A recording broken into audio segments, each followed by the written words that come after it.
Grenade, que ce soit Kouta, Braza, Luanda, au South Africa, Abidjan, Yaoundé, Libreville, Paris ou même Jamena. C'est quoi yo Kanati Kelly Iyo papa.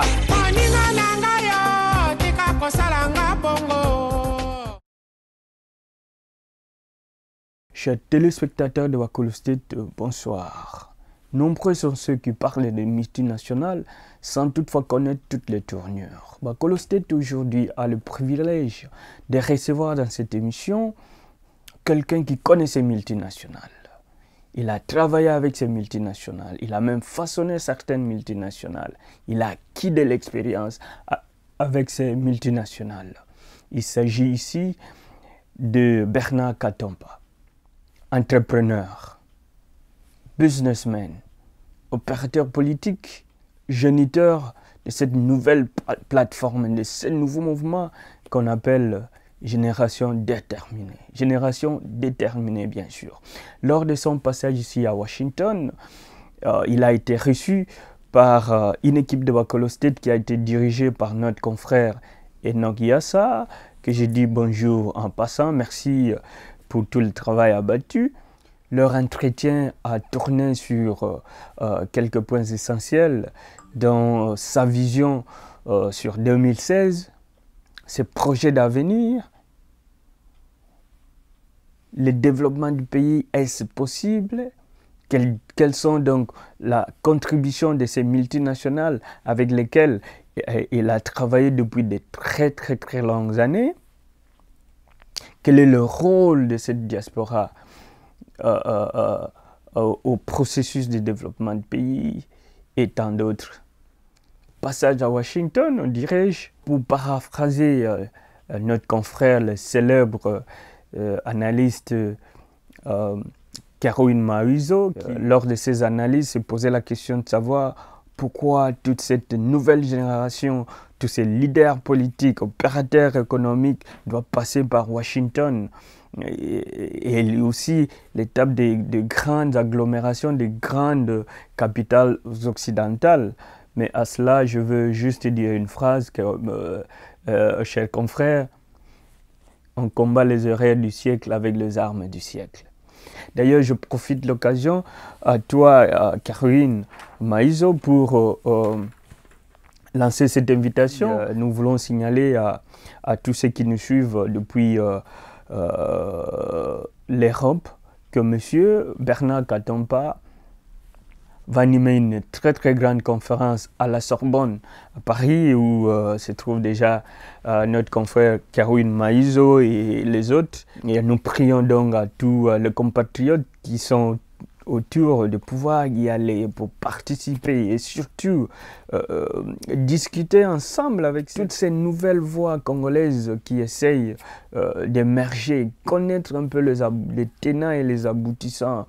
Qui a fait quoi, qu'est-ce qu'il faut faire économiquement, politiquement, socialement. Et tout cela sont des questions. L'intelligence congolaise doit s'asseoir pour se poser tous ces genres de questions. Le Congolais est mûr, le Congolais doit discuter de ces problèmes. Alors, signalons aussi que M. Bernard Katompa sera l'invité très prochainement de notre nouvelle rubrique que nous avons lancée dans Wakolo State, les questions électorales.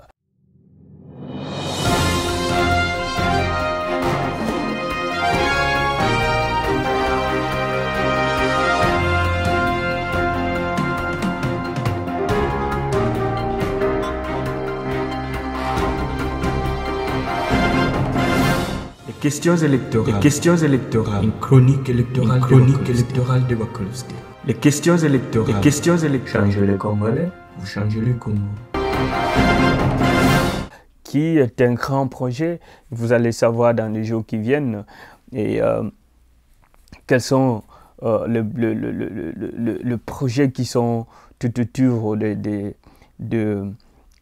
questions électorales. Alors, ceux qui ont besoin de participer au débat, ceux qui ont besoin de faire connaître leurs projets, discuter des élections, pourquoi, donner des enseignements sur les élections, pourquoi voter, pour qui voter, comment voter, tout cela seront des questions qui seront analysées dans cette nouvelle rubrique que nous appelons questions électorales. Je ne vous en dis pas plus. Je vous convie de suivre cet entretien qu'animait notre confrère Enoch Yassa pour le compte de Bakolo State. Bonsoir, amis de Bakolo State. Aujourd'hui, c'est une émission spéciale parce que Kari n'est pas là, il est adolescent, mais vous allez le retrouver quand même. Donc, on a l'honneur aujourd'hui de vous présenter.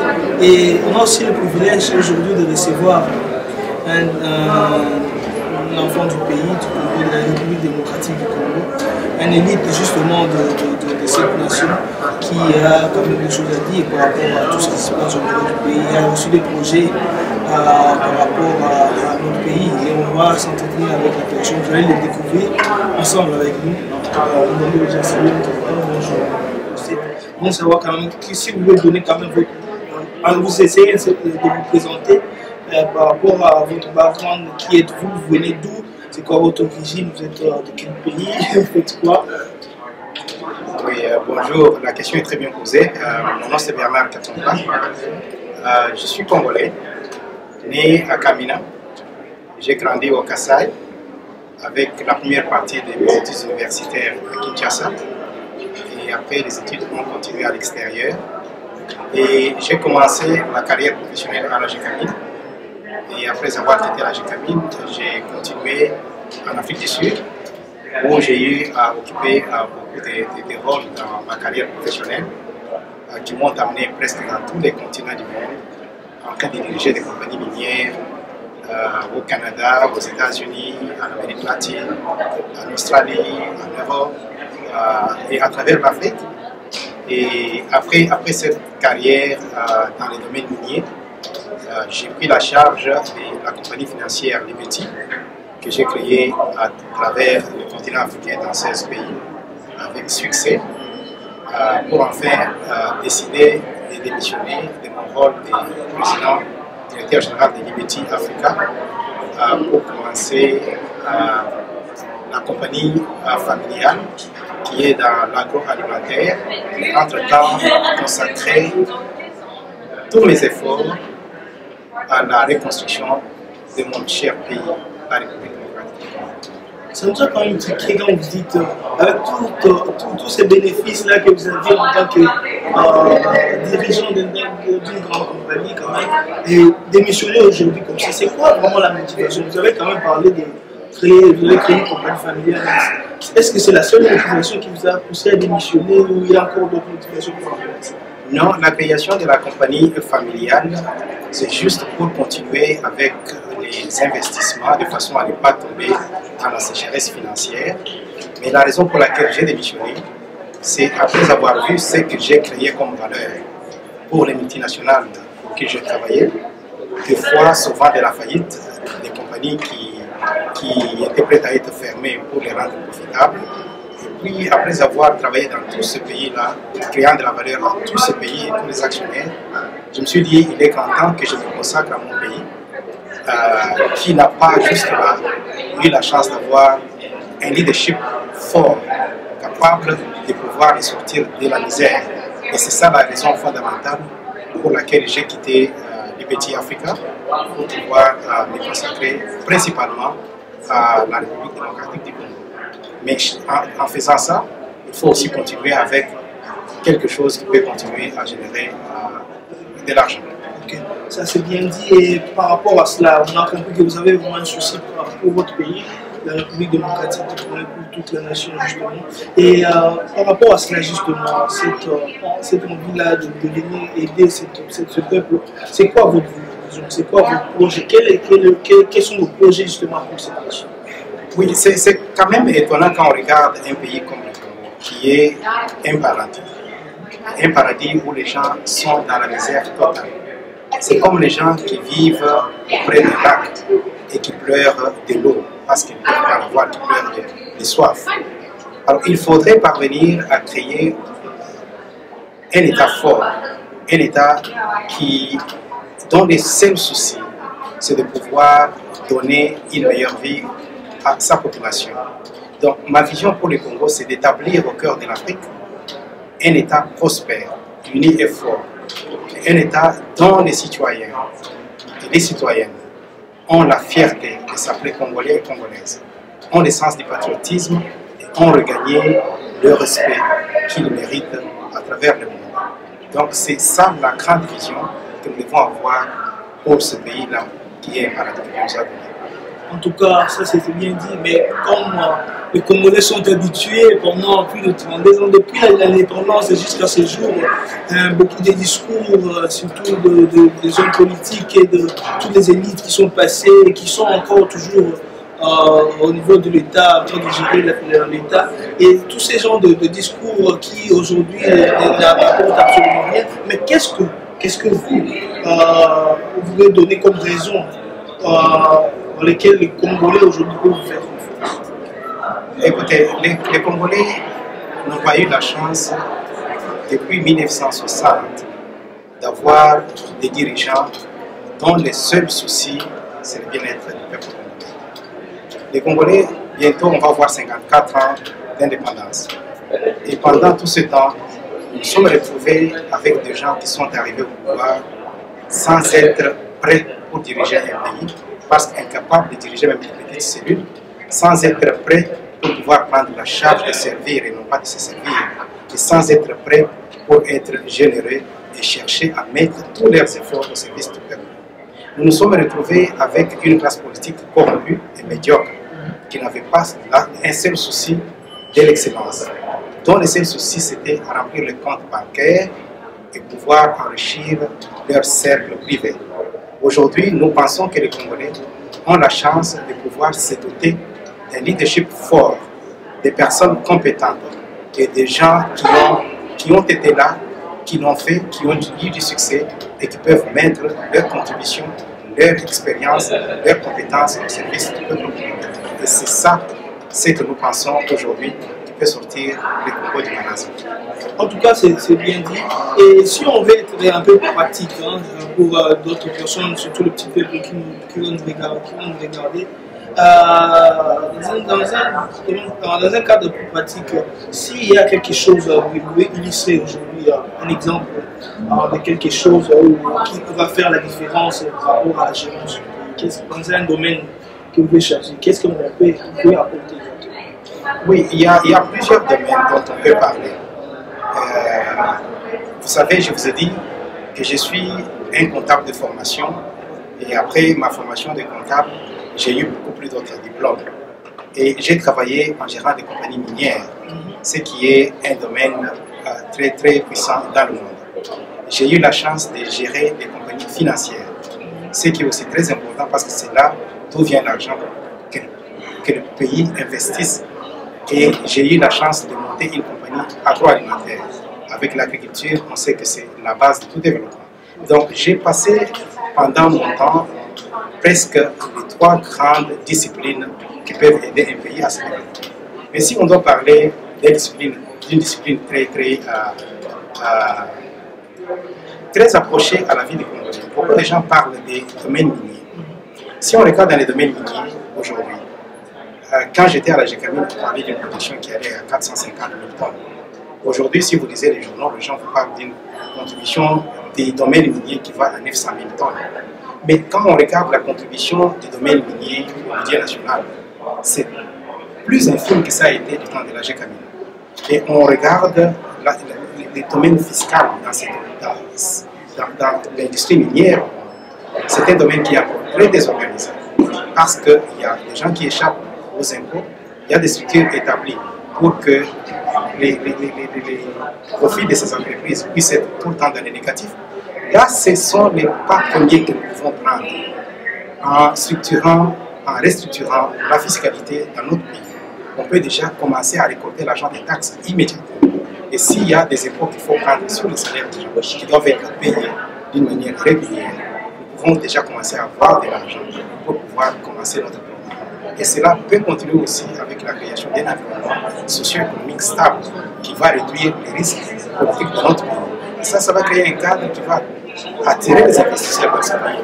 Donc l'argent avec la discipline financière, avec un environnement économique fiable, peut venir soit de l'intérieur, soit de l'extérieur. Et on peut déjà mettre cette économie dans la marche. Monsieur Bernard, on a vraiment écouté vos défenses, vos réponses par rapport à justement votre vision pour essayer justement de stabiliser un peu la situation socio-économique du pays. Et une question me vient en tête. Avec toute l'expérience que vous avez, avec tout ce que vous êtes en train de dire là, qui est clairement vérifiable que ça peut aider le pays, pourquoi vous sentez que jouer? Écoutez, ça va être tous ces temps-là, vous sentez que jouer? Oui, les soucis de mon pays ont toujours été au fond de mon cœur. Mais vous savez, la politique, ce n'est pas un jeu.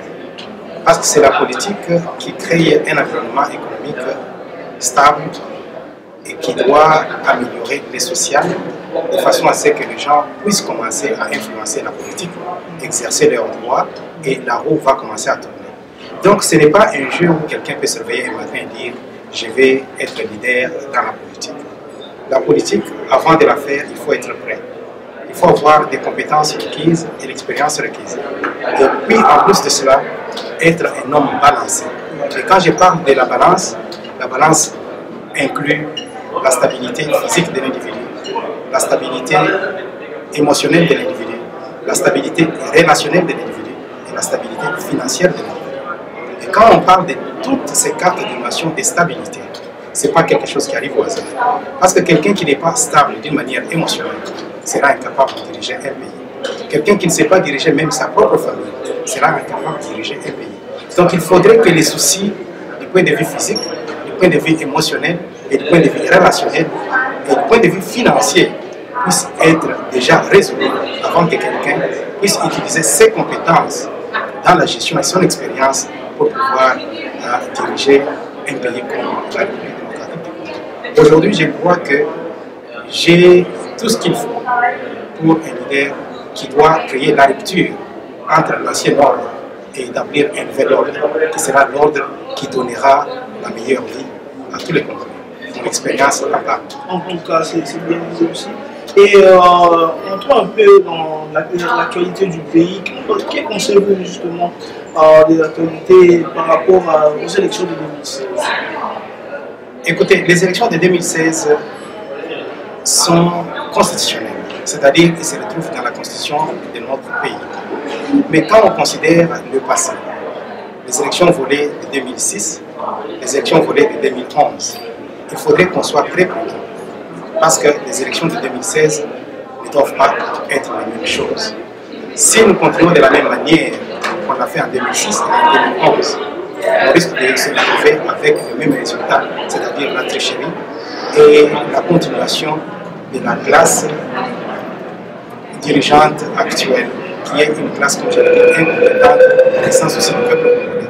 Donc nous pouvons nous dire ceci, que les soucis premiers d'un Congolais et de tout Congolais qui aime son pays, c'est que la classe dirigeante actuelle doit quitter le pouvoir. Parce que c'est un pouvoir qu'ils ont eu par tricherie. Ils doivent quitter. Et tous les moyens qui sont bons pour qu'ils quittent sont les bienvenus. Mais il faut considérer que pendant qu'on parle de leur départ du pouvoir, il ne faut pas oublier que constitutionnellement, il y aura des élections en 2016 s'ils ne sont pas partis d'ici là. Donc il faut éviter qu'il y ait une distraction qui va nous garder loin de la préparation nécessaire afin de réussir en 2016. Ce que je veux dire par là, c'est que s'ils partent avant 2016, nous devons être prêts. Et je dois être prêt, comme je le suis déjà, pour pouvoir donner ma meilleure contribution. Et si nous arrivons en 2016, nous devons nous dire, serons-nous prêts? Est-ce que nous sommes organisés pour qu'on ne puisse pas voir la répétition de ce qui s'est passé aux élections de 2006, aux élections de 2011. En tout cas, c'est bien dit. Et toujours dans le même cadre, aujourd'hui, dans l'actualité, on a la création justement d'une plateforme de l'opposition qui est appelée l'opposition républicaine. Est-ce qu'il y a un conseil par rapport à ça? Il y a un proverbe qui dit ceci: qui a volé un œuf peut voler un bœuf. Et puis, il faudrait que les Congolais comprennent que le temps n'est plus là pour la distraction. Le peuple congolais n'est plus ce qu'il était dans le passé. Il ne faudrait pas qu'on vienne distraire ce peuple.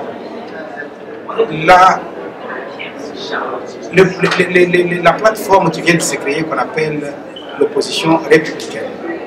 Il faut voir qui en sont les acteurs. Et ces acteurs ont été là il y a longtemps. On n'a pas vu ce qu'ils ont créé comme valeur, ce qu'ils ont ajouté comme valeur. Il ne faudrait pas qu'aujourd'hui ils reviennent pour continuer à distraire le peuple et continuer avec le règne de la médiocrité. Nous pensons qu'il est grand temps que ceux qui ont été là, qui ont échoué, puissent quitter et laisser à ceux qui sont prêts et qui ont les compétences voulues, qu'ils prennent la charge et qu'ils donnent une meilleure vie au peuple congolais, qu'ils fassent une différence réelle. En tout cas. Et alors, on est aujourd'hui ici aux États-Unis, plus précisément au niveau de la capitale des États-Unis, c'est à Washington. Et la diaspora.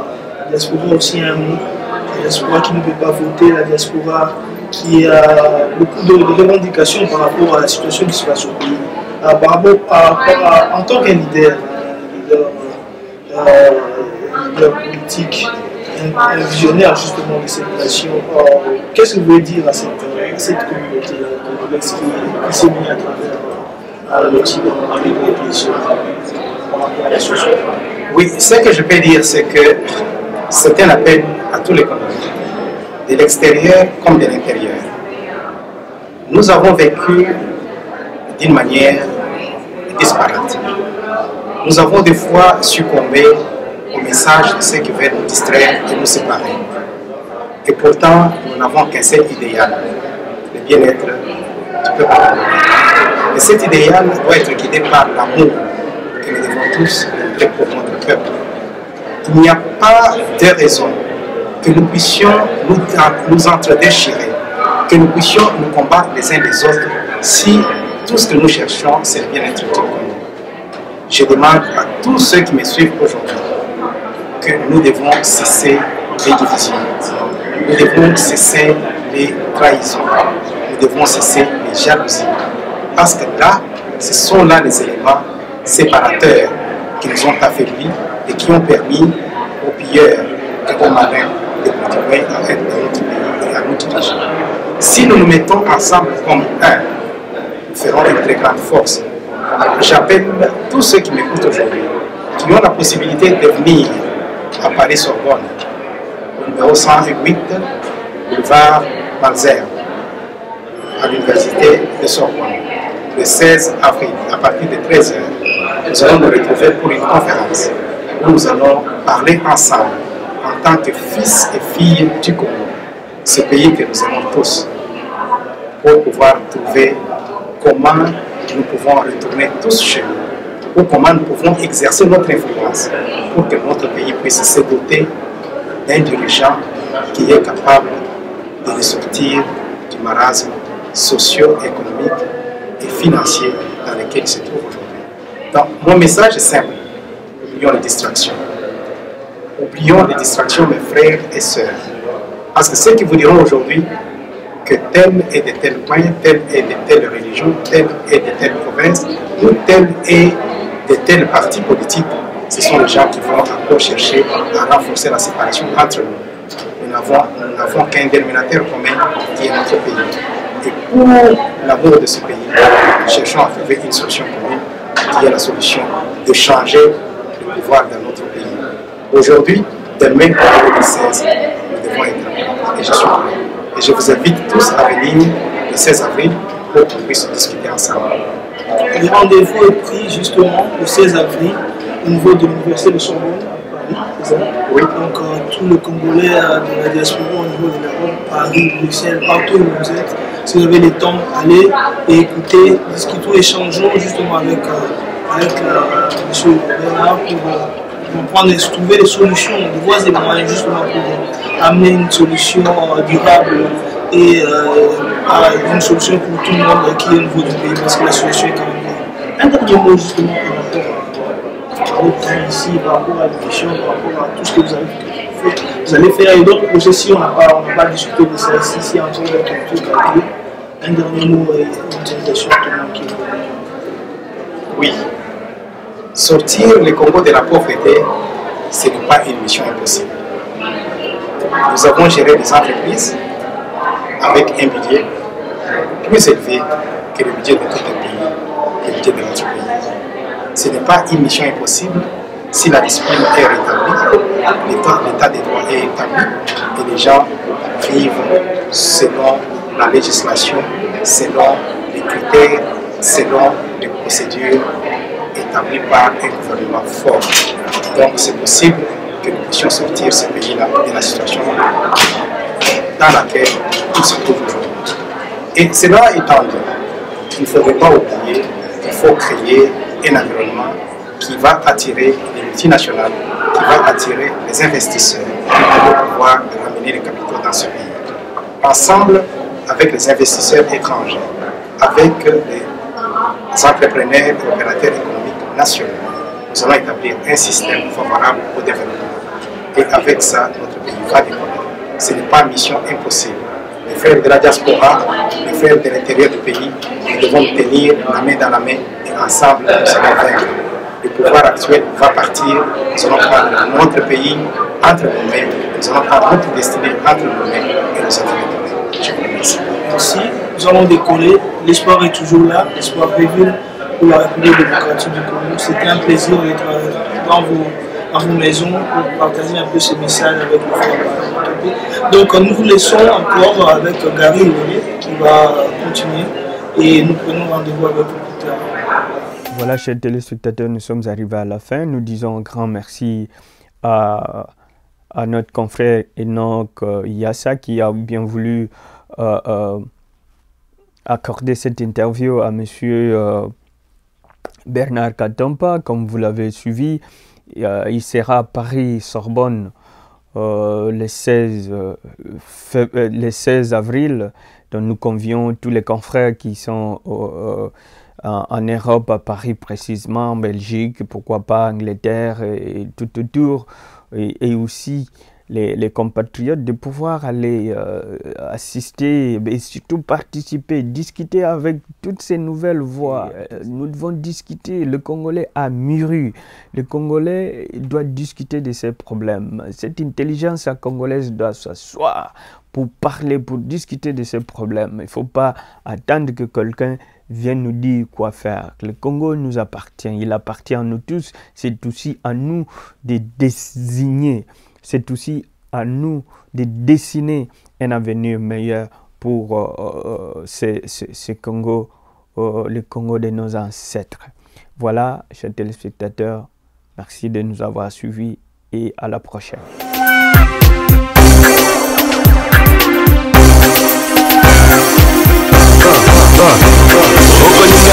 Soko utabaza Luanda, South Africa, Abidjan, Yaoundé, Libreville, Paris ou même Jamena. Siko yo kanatikeli iyo papa. Bana poto, bana États-Unis mobimba. Tunabino GIA yo Kolo Masolo.